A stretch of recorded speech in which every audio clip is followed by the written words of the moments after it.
কেমন হবে নতুন মন্ত্রিসভা তা নিয়ে সব মহলে আছে কৌতূহল। মন্ত্রিপরিষদ সূত্রে জানা যায়, এবারে মন্ত্রিসভার আকার হবে গেলবারের চেয়ে কিছুটা বড়। পুরনোদের সাথে দেখা যেতে পারে কিছু নতুন মুখ। ক্লিন ইমেজের নেতারা অগ্রাধিকার পাবেন এমন তথ্য পাওয়া যায় আওয়ামী লীগের নীতি নির্ধারণী পর্যায় থেকে। শাহনাজ ইয়াসমিনের প্রতিবেদন। একাদশ জাতীয় সংসদে সংখ্যাগরিষ্ঠ আওয়ামী লীগ সংসদীয় দলের নেতা শেখ হাসিনাকে রাষ্ট্রপতি সরকার গঠনের আমন্ত্রণ জানানোর পর রাজনৈতিক মহলে আলোচনা হচ্ছে কেমন হবে আগামী মন্ত্রিসভা। মন্ত্রিপরিষদ বিভাগ থেকে ইতিমধ্যে নিশ্চিত হওয়া গেছে আগামী সোমবার শপথ নিচ্ছেন নতুন মন্ত্রীরা। বঙ্গভবন ও মন্ত্রিপরিষদ বিভাগ প্রস্তুতিও শুরু করেছে। এবারের মন্ত্রিসভা কত সদস্যের হচ্ছে, কারা থাকছেন আর কারা বাদ পড়ছেন তা নিয়ে কৌতূহলের শেষ নেই মানুষের। আছে নানা গুঞ্জনও। তবে সরকারি একাধিক সূত্রে জানা যায়, বিগত বছরে যাদের গায়ে দুর্নীতির তকমা লাগেনি এমন নেতাদেরই দেখা যেতে পারে নতুন সরকারে।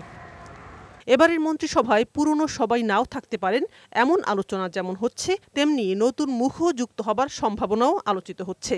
নতুন সরকারে 14 দল ও মহাজোটের শরিকদের অবস্থান কি হবে তা পরিষ্কার হবে 2-1 দিনের মধ্যে। একাদশ সংসদ নির্বাচনে বেশ কিছু তরুণ নেতাকে আওয়ামী লীগের প্রার্থী করেছেন দলের সভাপতি শেখ হাসিনা। ভোটের প্রচারণায় তরুণদের বিশেষভাবে গুরুত্ব দেয় দলটি। সেই বিষয়টি মাথায় রেখে অনেকে বলছেন, তরুণ সংসদ সদস্যদের দেখা যেতে পারে শেখ হাসিনার নতুন সরকারে। তবে সবকিছু দলীয় প্রধানের উপর নির্ভর করছে বলে জানান আওয়ামী লীগ নেতারা। সরকার গঠন করা এটা মাননীয় প্রধানমন্ত্রীর সম্পূর্ণ এখতিয়ার। তিনি যাকে ভালো মনে করবেন মন্ত্রিসভায় তাদেরকে নেবেন, এবং আমি মনে করি যে এই 5টি বছর বাংলাদেশ অনেক দূরে এগিয়ে যাবে প্রধানমন্ত্রী শেখ হাসিনার নেতৃত্বে। এটা অ্যাবসলিউটলি প্রধানমন্ত্রী শেখ হাসিনার এখতিয়ার। এখানে এরিয়াতে কারো অনুপ্রবেশের সুযোগ নেই, একেবারে তার নিজস্ব সিদ্ধান্তের ব্যাপার।